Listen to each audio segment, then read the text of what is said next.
की बात है। रामपुर नाम का एक गांव हुआ करता था।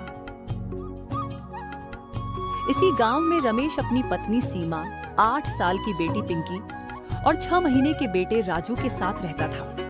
जिंदगी एक ही पल में कितनी बदल जाती है, इसका सबसे बड़ा उदाहरण है रमेश की जिंदगी। रमेश एक केमिकल फैक्ट्री में काम करता था।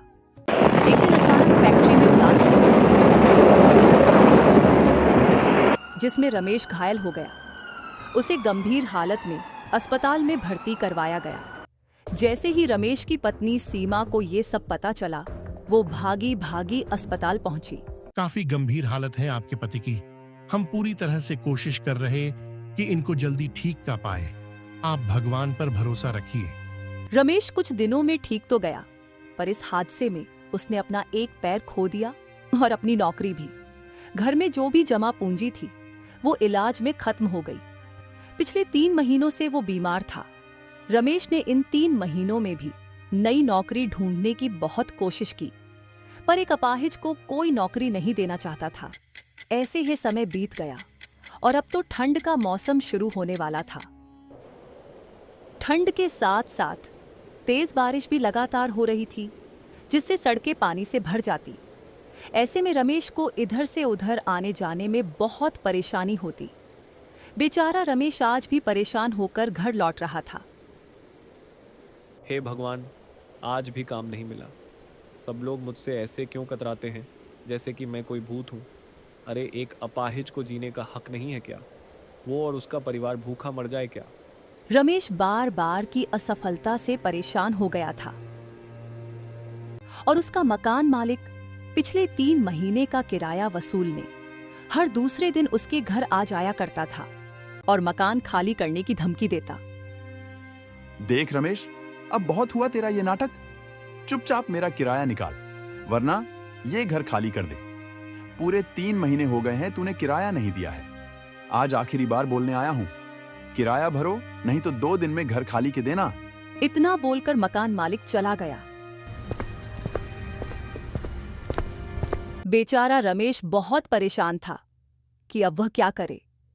उधर घर में एक अनाज का दान नहीं था। पिछले 2 दिन से पूरे परिवार ने कुछ भी नहीं खाया था।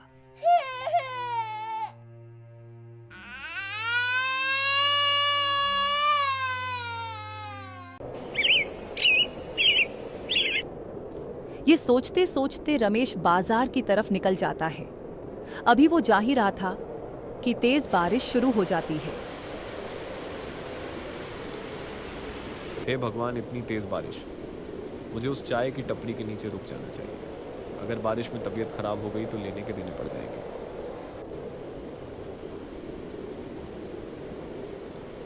चाय की टपरी पर चाय वाला चाय के साथ साथ पकोड़े भी बना रहा था। सब बारिश के मौसम चाय पकौड़ी का स्वाद ले रहे थे। रमेश को पता था उसके घर में खाने के लिए कुछ नहीं बचा। उसने अपनी जेब में हाथ डाला तो एक 10 रुपए का पुराना नोट ही निकला। बस 10 रुपए ही है मेरे पास तो अभी। चलो कोई बात नहीं, इनसे पिंकी बेटी के लिए पकोड़े ले लेता हूँ। मैं और सीमा तो पानी पीकर हे अपना पेट भर लेंगे। पिंकी भूख से तड़प रही होगी घर पर, पकोड़े खाकर खुश हो जाएगी मेरी बिटिया रानी। रमेश ने ये सब सोचकर पिंकी के लिए पकोड़े खरीद लिए।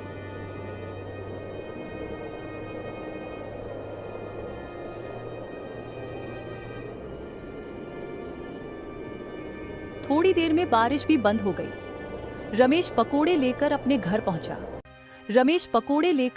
पहुंचा, पर घर का नजारा देखकर उसकी आंखों में आंसू आ गए। उसकी पत्नी और बच्चे घर के बाहर खड़े हुए थे।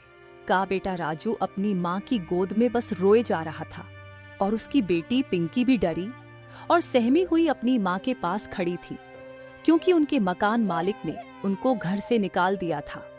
मकान मालिक एक एक करके उनका सब सामान घर से बाहर निकाल रहा था।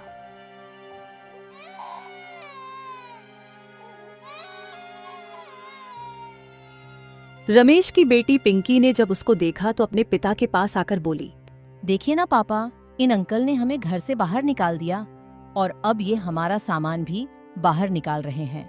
आप कुछ बोलिए ना इनको। और जो मेरी छोटी सी गुड़िया थी ना, वही वाली जो अपने मेले से दिलाई थी मुझे, वो अंकल ने नाली में फेंक दी पापा। रमेश ने अपनी बच्ची को चुप करवाया और मकान मालिक के पैरों में गिर पड़ा। ये आप क्या कर रहे हैं मालिक? इस तरह हमें बेघर मत करिए। कहाँ जाऊंगा मैं अपने परिवार को लेकर? अरे चुप कर, पहले पिछले 3 महीने का किराया दे, फिर घर में रहने की बात करना समाज आया। बस बस बहुत हुई तेरी नौटंकी। जब पैसे चुका देगा तब आ जाना घर में रहने। अभी के लिए तो निकलो यहाँ से, बिना किराए के नहीं रहने दूंगा अब मैं तुम्हें अपने घर में। इतने में मकान मालिक की नजर रमेश के हाथ में पकड़े हुए पकौड़े के पैकेट पे गई। अरे कितने झूठे हो रहे तुम लोग। घर का किराया चुकाने के लिए पैसे नहीं है और ये पकौड़ा पार्टी करने के लिए पैसे है तुम्हारे पास। इतना बोलकर उसने पकोड़े उठाकर जमीन में फेंक दिए और अपने घर में ताला लगाकर चला गया। रमेश और उसकी पत्नी गिड़गिड़ाते रहे, पर वो बहुत निर्दयी था। अजी अब हम कहाँ जाएंगे? पता नहीं सीमा, पर यहाँ से तो जाना होगा। फिर वो छोटा मोटा सामान उठाकर वहां से निकल गए। पर आज ऊपर वाला भी इन मासूमों पर तरस नहीं दिखा रहा था। कुछ ही देर में तेज बारिश शुरू हो गई।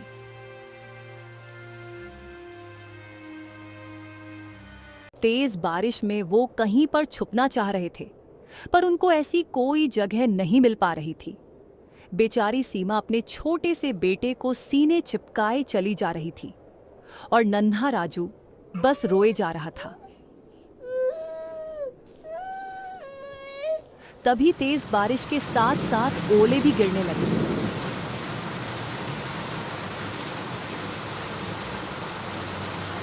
हे भगवान, अब क्या जान लेकर ही मानेगा हम गरीबों की आज। बारिश पड़ ही रही थी कि ये ओले और गिरवा दिए। बहुत मजा आता होगा आपको। राजू इस तरह भगवान से शिकायत के रहा था, तभी उसकी नजर सीमेंट के बड़े से एक पाइप पर पड़ी। उसने सबको पाइप में छिपने के लिए कहा, लेकिन दुर्भाग्य से पाइप तक पहुंचने के पहले ही एक ओला पिंकी के सर से टकराया और उसको चोट लग गई, जिसमें से खून भी बहने लगा। सीमा ने छोटे बेटे राजू को अपने पति रमेश के हाथ में दिया और झट से अपने साड़ी के पल्लू का टुकड़ा फाड़कर पिंकी के सर पर बांध दिया। मम्मी, सिर बहुत दुख रहा है। रो मत मेरी बच्ची, बस थोड़ी देर में ठीक हो जाएगा।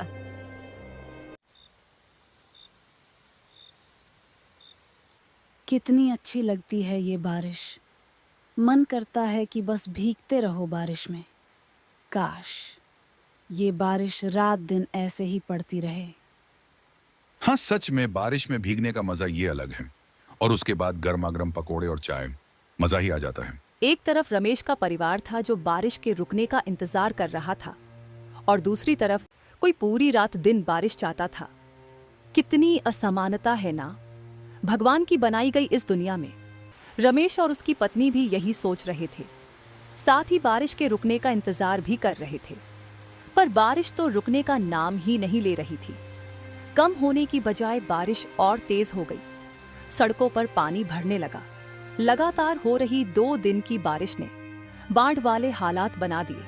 सब जगह पानी भर गया।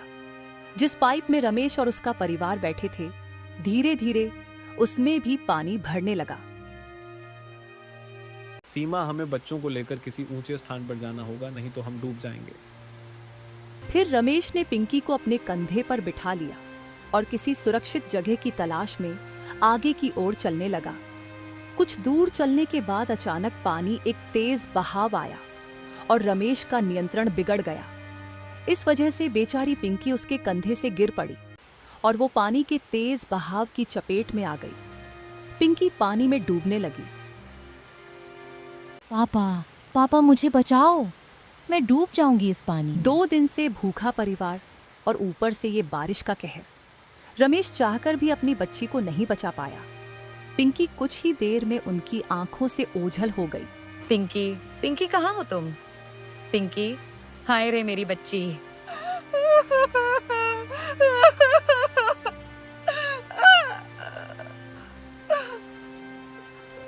पर पिंकी ने कोई जवाब नहीं दिया।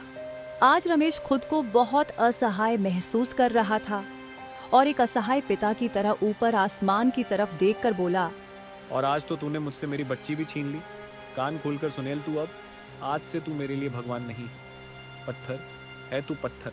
पर शायद मौत की लकीरें उनके हाथों में अभी भी बनी थीं। तभी तो वो बेहोश होकर बाढ़ के पानी में बहे जा रहे थे और बाढ़ राहत कार्य वालों की नजर उन पर पड़ी और वो उन दोनों को लेकर अपनी नाव में बिठाकर राहत शिविर ले आए।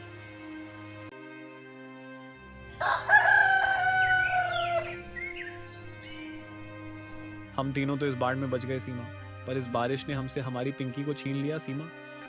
तभी एक नन्ही सी बच्ची जिसके हाथ में बिस्कुट का पैकेट थमा हुआ था, वो पैकेट उसे राहत शिविर वाले ने ही दिया होगा। वो उनसे आकर बोलती है, मम्मी पापा क्या हुआ, लीजिए बिस्कुट खाइए। वो उन अंकल ने मुझे दिया था। मैं कब से आप लोगों का इंतजार कर रही थी। मुझे पता था आप मुझे लेने जरूर आएंगे।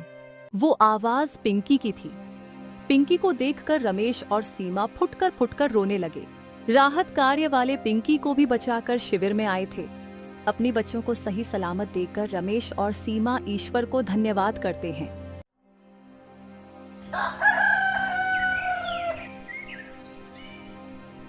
वो सब 1 महीने तक शिविर में रुकते हैं। आज रमेश अपने परिवार के साथ बहुत खुश था। मुआवजे के तौर पर रमेश को सरकार के द्वारा कुछ रुपए दिए गए जिनसे वो कोई काम कर सके।